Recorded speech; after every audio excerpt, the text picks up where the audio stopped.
Subscribe now and press the bell icon. Never miss an update. Yes we are live now. This is Shivani Singh from examination. हम discuss करेंगे CTET को target करते हुए important questions को। और आज जो है मैंने आपके सामने यहाँ पे हिंदी की क्लासेस लेके आई हूँ। सोचा कि आज जो है हिंदी को डिस्कशन कर लेते हैं। कभी सीडीपी और कभी आपकी जो है इन्वायरमेंट और हिंदी थोड़ा भी यही चल रहा है। बाकी थोड़ा हम जो है एक मंथ के टाइम में बोर्ड से सब कुछ स्टार्टिंग करेंगे, अच्छे से स्टार्टिंग करेंगे, अच्छे से सब कुछ आपको बताऊंगी। और ग्रामर तो मैं आपको तभी समझाऊंगी, अच्छे से क्लियर तभी होगा। अब सिर्फ हम क्या देखेंगे, थोड़ा ग्रामर के क्वेश्चंस देखेंगे यहाँ पे, और थोड़ा जो पैडोलॉजी के क्वेश्चन बनते हैं थोड़ा उसको डिस्कशन कर लेंगे। ओके, और मैक्सिमम बस सिर्फ ओनली 50 क्वेश्चंस को सॉल्व करेंगे हम। 50 क्वेश्चंस काफ़ी ज़्यादा बेटर तरीके से हम उनको एक्सप्लेन भी कर सकते हैं, अच्छे से उसको डिस्कशन भी कर सकते हैं। क्लियर है? और हाँ, आप डेली वाइज जो है करंट अफेयर्स की वीडियोस को भी देख सकते हैं, जो कि आपके लिए काफ़ी ज़्यादा इंपॉर्टेंट होने वाली है सभी आपके एग्जाम्स के लिए। अगर आप यहाँ पे यूपी टेट आपका निकल चुका है और आप जो है एस टेट की तैयारी कर रहे हैं, सुपर टेट की, तो उसमें भी आपके मैक्सिमम 30% जो है यहाँ पे क्वेश्चन पूछे जाते हैं। 30 क्वेश्चन आते हैं आपके सीए के, तो इसलिए आपके लिए सीए की क्लासेस भी इंपॉर्टेंट है आपके लिए। ओके, अब चलिए हम स्टार्ट करते हैं क्वेश्चन को। अब क्वेश्चन है कि अष्ट छाप के कवि नहीं है, नाभादास, कृष्ण दास, परमानंद दास या फिर नंददास। तो इन तीन में से एक वो है बंदा जो कि अष्ट छाप का कवि नहीं है। तो करेक्ट आंसर होगा ऑप्शन नंबर ए, नाभादास। जो नाभादास है वो अष्ट छाप के कवि नहीं है। बाकी जो ये आपके कृष्णदास है, परमानंद दास है और ये जो नंददास है, ये तीनों आपके अष्ट छाप के कवि यहाँ पे कहलाते हैं। अच्छा, जो अष्ट छाप की स्थापना वल्लभ भाईचार्य के जो पुत्र थे गोस्वामी विठुलनाथ ने की थी। कब? 5065 पे इन्होंने की थी। ठीक है, और इन्होंने जो है इसके वल्लभ भाईचार्य के 4 शिष्य को मिलाकर इन्होंने इसका यहाँ पे निर्माण किया था। और वो इनके 4 शिष्य जो कि वल्लभ भाईचार्य के शिष्य यहाँ पे 4 है। एक तो है कुंभन दास, एक है सूरदास, एक है आपका परमान दास और एक है आपका कृष्ण दास। ठीक है, तो यहाँ पे जो है इस नाभादास के सामने यहाँ पे कौन आने चाहिए थे? यहाँ पर आने चाहिए थे आपके सूरदास। क्लियर है? तो ये जो है इन्होंने चारों ने मिलकर यहाँ पे अष्ट छाप को जो है यहाँ पे राइट किया था। सो आपको याद रखना है इस सभी क्वेश्चंस के बारे में जो भी मैंने आपको डिटेल्स बताई है। अब चलो नेक्स्ट क्वेश्चन को डिस्कशन कर लेते हैं। नेक्स्ट है कि आचरण की सभ्यता का निबंध है महावीर प्रसाद द्विवेदी, सरदार पूर्ण सिंह या फिर रामचंद्र शुक्ल या फिर पदम सिंह। तो आचरण की सभ्यता, ये अगर आपने 12th में ध्यान से क्लासेस ली होगी अपनी हिंदी की, है ना, 12th की बात कर रही हूँ, तो 12th में क्या होता है आपका एक चैप्टर है आचरण की सभ्यता, है ना। तो इसके राइटर कौन है ये पूछा है, ये किसका यहाँ पे ऐसे है। ओके, किसका है ये ऐसे, किसने लिखा है ये ऐसे कि आचरण की सभ्यता? तो ये लिखा है सरदार पूर्ण सिंह ने। ऑप्शन नंबर बी आपका बिल्कुल सही हो जाएगा यहाँ पे। तो किसने लिखा है? ये सरदार पूर्ण सिंह ने। अच्छा, आचरण की सभ्यता जो है सरदार पूर्ण सिंह का ऐसे है यहाँ पे माना जाता है। अगर हम यहाँ पे देखें जो सरदार पूर्ण सिंह है, इनसे अलग और भी काफ़ी ज़्यादा ऐसे हैं। एक तो है मजदूरी और प्रेम, एक है सच्ची वीरता, एक है पवित्रता, एक है कन्यादान, है ना, और एक है अमेरिका का मस्त कवि, वर्ल्ड हिटमैन। ठीक है, तो ये सभी जो मैंने आपको बताई ये सारे एसेज यहाँ पे किसके हैं? ये सारे एसेज जो है सरदार पूर्ण सिंह के हैं। और भी काफ़ी सारे हैं। अगर बात की जाए यहाँ पे, अगर हम बात करें इनकी, जैसे कि ये है यहाँ पर रामचंद्र शुक्ल है, महावीर प्रसाद द्विवेदी है और भी आपके जो है पदम सिंह है। तो इनकी भी काफ़ी ज़्यादा यहाँ पे अच्छे एसेज इन्होंने दिए हैं। इन्होंने भी काफ़ी अच्छे एसेज को लिखा है। ठीक है, तो हमने यहाँ पे क्वेश्चन क्या था हमारी कि आचरण की सभ्यता का निबंध किसका है? तो ऐसे किसका है? तो यही सरदार पूर्ण सिंह का। ये आपको इतनी बातें इस क्वेश्चन के बारे में याद रखनी है। अब नेक्स्ट है कि जो वाणी द्वारा व्यक्त ना किया जा सके उसको हम क्या कह सकते हैं? आत्म साक्षात्कार या फिर कहे कि स्वानुभूति या फिर कहे कि अनिवर्चनीय या फिर रहस्य। तो जो हम अपनी वाणी के अकॉर्डिंग उसको व्यक्त नहीं कर सकते वो क्या होगा? एक वर्ड आपका आत्म साक्षात्कार होगा या फिर स्वानुभूति होगा या फिर अनिवर्चनीय होगा या फिर रहस्य होगा। तो सिंपल सी बात है, वो क्या होगा? जो आप अपनी वाणी से उसको व्यक्त नहीं कर सकते तो वो होगा आपका अनिवर्चनीय, यानी कि कुछ भी नहीं कह सकते। देखो, वाणी के द्वारा जो भी हम व्यक्त नहीं कर सकते वो हमारा अनिवर्चनीय हुआ। और ये क्या होता है? स्वानुभूति क्या होता है? इसका मतलब होता है कि किसी वस्तु का स्वतः अनुभूति करना। कोई भी वस्तु है और उसकी वस्तु का हम स्वतः खुद से क्या करें? उसकी अनुभूति ले रहे हैं, खुद से ही उसका आनंद ले रहे हैं, अपने मन ही मन में उसका आनंद ले रहे हैं। जैसे कि हम मन ही मन में हिंदी को अच्छे से आनंद लेते हुए यहाँ पे हिंदी की क्लासेस को पढ़ रहे हैं। तो क्या है ये? स्वानुभूति है। हम किसी भी वस्तु को, है ना, हम किसी भी यहाँ पे सब्जेक्ट्स को अच्छे से अनुभूति करते हुए यहाँ पे पढ़ रहे हैं। अगर बात की जाए यहाँ पे आत्म साक्षात्कार, ये क्या होता है? जैसे कि स्वयं के बारे में ज्ञान होना या फिर जानना। तो जैसे कि हमें कितनी नॉलेज है ना, अपने खुद की नॉलेज को जानना। ठीक है, अपने खुद को ज्ञान को जानना, अपने जो भी मेरे पास नॉलेज है उसको जानना या फिर होना। क्लियर है? अब बात की जाए रहस्य की, तो रहस्य होता है जो बात किसी को न ज्ञात हो। अब रहस्य तो सबको पता है। अब हर बंदा एक ऐसा है, हर पर्सन एक ऐसा है जिसमें अपना एक अलग जो है रहस्य छिपा होता है ना। हर बंदे के अंदर अपना एक रहस्य होता है। अब ये थोड़ा ही होता है कि अब आप हर सीक्रेट जो है अपने पेरेंट्स को भी नहीं बता सकते है ना, और अपने जो है अपने फ्रेंड्स लोगों को भी शेयर नहीं कर सकते। तो कुछ यहाँ पे ऐसे सीक्रेट होते हैं जो कि आपके खुद के ही होते हैं। तो पूछा था कि जो हम वाणी के अकॉर्डिंग व्यक्त नहीं कर सकते, बस सिंपल सी बात है, वो है आपका अनिवर्चनीय। बाकी जो 3 ऑप्शन थे उसको भी मैंने अच्छे से डिस्कशन कर दिया है, जिससे कि आपको क्लियरिटी याद रहे। अब नेक्स्ट है कि उत्साह किस रस का स्थायी भाव है, करुण है, वीर है, हास्य है या फिर श्रृंगार है। तो भैया रस काफ़ी ज़्यादा इंपॉर्टेंट होते हैं आपके एग्जाम्स के लिए, और मैंने इसकी स्पेशली वीडियोस बनाई हुई है, तो आप प्ले लिस्ट में जाके इसको चेक करके देख लेना। ओके, तो उत्साह जो है किस रस का स्थायी भाव है, तो सिंपल है, ये है वीर का, यानी कि उत्साह यानी कि मोटिवेट। जब आप मोटिवेट हो जाते हैं, आप बिल्कुल वीरतापूर्ण हो जाते हैं, कोई भी वर्क हो, आप वर्क करने में काफ़ी ज़्यादा यहाँ पे वो हो जाते हैं, बहुत ही ज़्यादा हैप्पी हो जाते हैं। क्योंकि जब आप क्या होते हैं, मोटिवेट होते हैं, तो कुछ भी कार्य करने में सबसे ज़्यादा क्या एक्टिव होते हैं। क्लियर है। अब यहाँ पर जब रस की बात हुई है तो हम जान लेते हैं टोटल। ओके, अच्छा, आपके जो रस है भैया, एक तो है आपका श्रृंगार रस है, क्या हास्य रस, करुण रस है, रौद्र रस है, वीर रस है, भयानक रस है, विभत्स रस है, अद्भुत रस है, शांत रस है, वात्सल्य रस है और भक्ति रस है। अब अगर बात की जाए कि ये जो आपका करुण रस है, करुण रस का स्थायी भाव क्या होता है, तो वो है आपका शौक, जो यहाँ पे ऑप्शन में वो बता रही हूँ। तो वीर का क्या है, उत्साह है। अच्छा, हास्य का क्या होता है, हास होता है। जो श्रृंगार है उसका क्या है, रति है। सबसे ज़्यादा इनमें अगर पूछा जाता है आपके एग्जाम्स में, सबसे ज़्यादा श्रृंगार पूछा जाता है। श्रृंगार काफ़ी ज़्यादा मोस्ट पॉपुलर रस है आपका, काफ़ी ज़्यादा ही मोस्ट पॉपुलर है। क्लियर है। अब चलिए नेक्स्ट है, कवितावली की रचनाकार कौन है, सूरदास है, जायसी है, तुलसीदास है या फिर घनानंद है। क्वेश्चन काफ़ी ज़्यादा बार रिपीट हो चुका है, शायद आपका मैक्सिमम यहाँ पे मैंने देखा है क्वेश्चन पहले भी मैंने आपको कराया है, तो आपको इस क्वेश्चन का आंसर तो पता होगा। तो कवितावली के रचनाकार कौन है, वो है तुलसीदास। सी बिल्कुल करेक्ट होगा। जो कवितावली है ये ब्रज भाषा में लिखी है, और किसने, गोस्वामी तुलसीदास के अकॉर्डिंग लिखी गई है। और ये जो है मुक्तक काव्य है, कवि तौर छप्पे है ना, छंदों में 7 खंडों की ये रचना है। अच्छा, कवितावली में जो है बनारस जो कि काशी है ना, इसकी जो तत्कालीन इसके टाइम की जो भी यहाँ पे काफ़ी ज़्यादा उसकी जो वो था उसके बारे में, उस महामारी के, ठीक है, तो उसका ज़्यादा वर्णन किया गया है। जो कवितावली है इसमें जो है बनारस काशी में, ठीक है, जो भी उस टाइम में वहाँ पे कुछ घटना घटित हुई तो उसका पूरा तत्काल यहाँ पे इसमें वर्णन किया गया है कवितावली में आपका। अच्छा, तुलसीदास के अकॉर्डिंग काफ़ी सारी रचना है, जैसे कि वैराग्य, संदीपनी, और एक आपका है रामाज्ञा पर्शन, एक है आपका रामलला, नहछु, एक है आपका जानकी मंगल, एक है रामचरितमानस, पार्वती मंगल, कृष्ण गीतावली, विनय पत्रिका, दोहावली, बरवे रामायण, है ना। ये काफ़ी ज़्यादा है आपकी यहाँ पे सारी। अगर बात की जाए सूरदास की, अब अगर बात की जाए कि सूरदास की रचनाएं कौन कौन सी, तो सूरदास की है भैया आपकी सूर सरावली कह सकते हैं, साहित्य लहरी कह सकते हैं, ये सूरदास के हैं, है ना। क्लियर है। तो ये आपको याद रखना है, बहुत ही ज़्यादा इंपॉर्टेंट है आपके लिए। अगर बात की जाए घनानंद की थोड़ा, तो इसकी घनानंद की आती है आपकी आती है सुजान सार आती है, इशकलता आती है, विरह लीला आती है, और एक है कोकसार आती है आपकी, केलीवल्ली आती है ना। ये सभी जो है घनानंद की है। अगर भैया यहाँ पे जायसी की बात की जाए, तो जायसी की पद्मावत है, अखरावट है, आखिरी कलाम है, चित्ररेखा है, कहरा नामा है, मशाला नामा है, और भैया आपका कहनावत है। ये जो है आपकी सभी आती है किसकी, जायसी के अकॉर्डिंग। तो काफ़ी ज़्यादा आपके लिए इंपॉर्टेंट है, जो भी मैंने बताई है उसको बिल्कुल वीडियो को पॉज करके जो है यहाँ पे इनको नोट डाउन कर लेना, आपके लिए ही हेल्पफुल वर्क करेगा।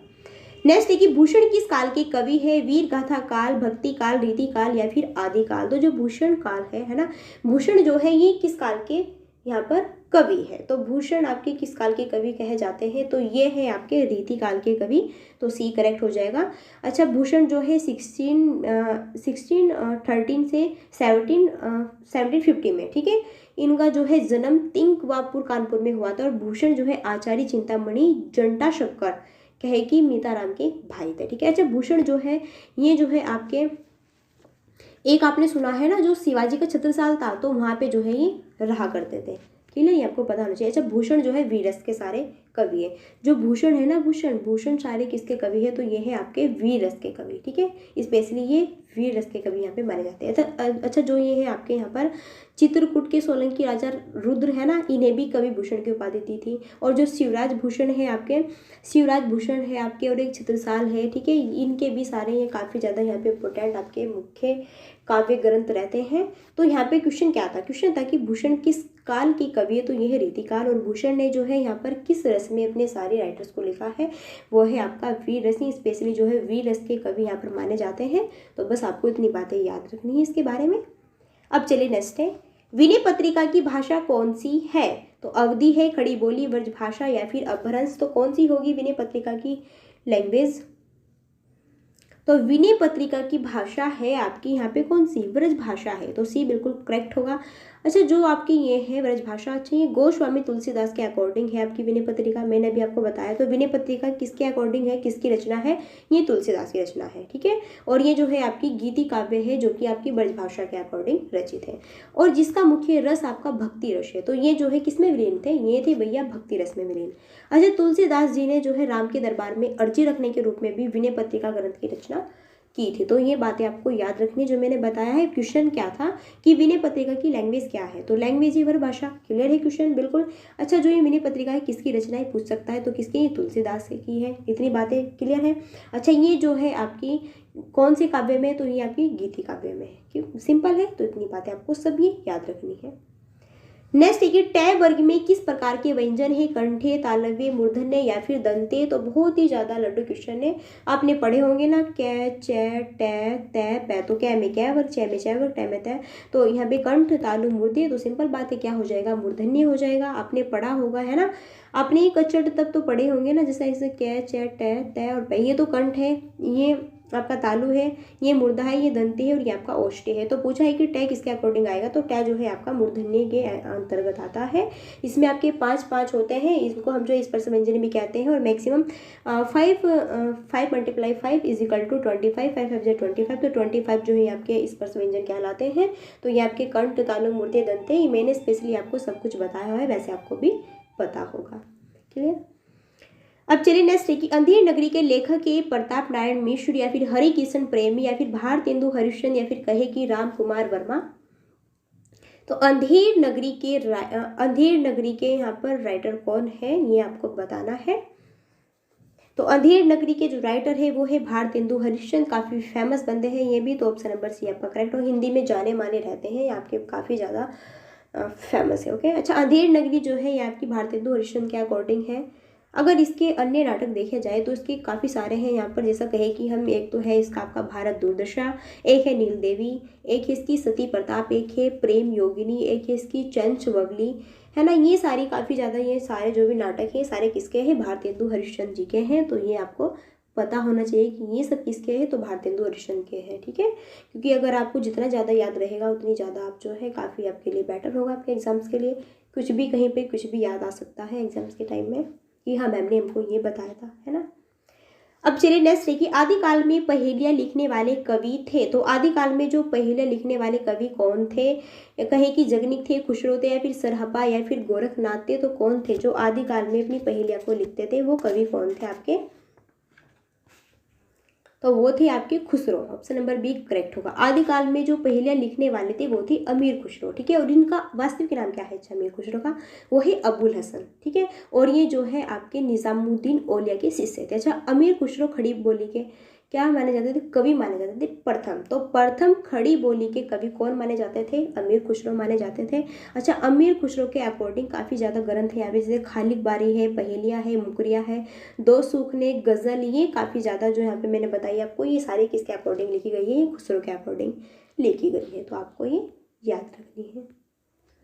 नेक्स्ट देखिए, पेड़ से बंदर कूदा वाक्य में कौन सा कारक है? अब आपकी क्या, पहले तो क्या चल रही थी? साहित्य हिंदी थी भैया, अब आपकी क्या है? ग्रामर वाली आ चुकी है। तो बताइए, पेड़ से बंदर कूदा वाक्य में कौन सा कारक होगा? अपादान, क्रम कारक, संप्रदान या फिर करण कारक। तो कारक होते हैं आपके हिंदी में कितने? कारक हिंदी में 8 होते हैं। संस्कृत की बात की जाए तो संस्कृत में आपके कारक 6 होते हैं। जैसे आपने सुना, कर्ता ने कर्म को करण से, संप्रदान के लिए पदान से, अलग संबंध कारक, काकी के में, अधिकरण में पर, संबोधन कारक। तो पूछा है कि पेड़ से बंदर कूदा, आप देखो मैंने बताया कर्ता ने कर्म को करण से, संप्रदान के लिए, है ना। तो करेक्ट आंसर यहाँ पे क्या आपको मिल रहा है? तो देखो करण, देखो सुनो दोबारा से कि कर्ता ने कर्म को करण से, संप्रदान के लिए, अपादान से अलग। तो पेड़ से बंदर कूदा, पेड़ पर था पहले, बंदा चिपका हुआ था तो पेड़ के पास था। अब पेड़ से बंदा हट चुका है तो पेड़ से अलग हो चुका है, तो क्या होगा? अलग होना। अलग होना किस में होता है आपका, वो अपादान कारक के अकॉर्डिंग आता है। अगर बात की जाए कर्म कारक, तो कर्म कारक में आता है को। संप्रदान की बात की जाए तो इसका कारक चिन्ह है को या फिर के लिए। अगर करण से की बात की जाए तो इसका है से या फिर द्वारा।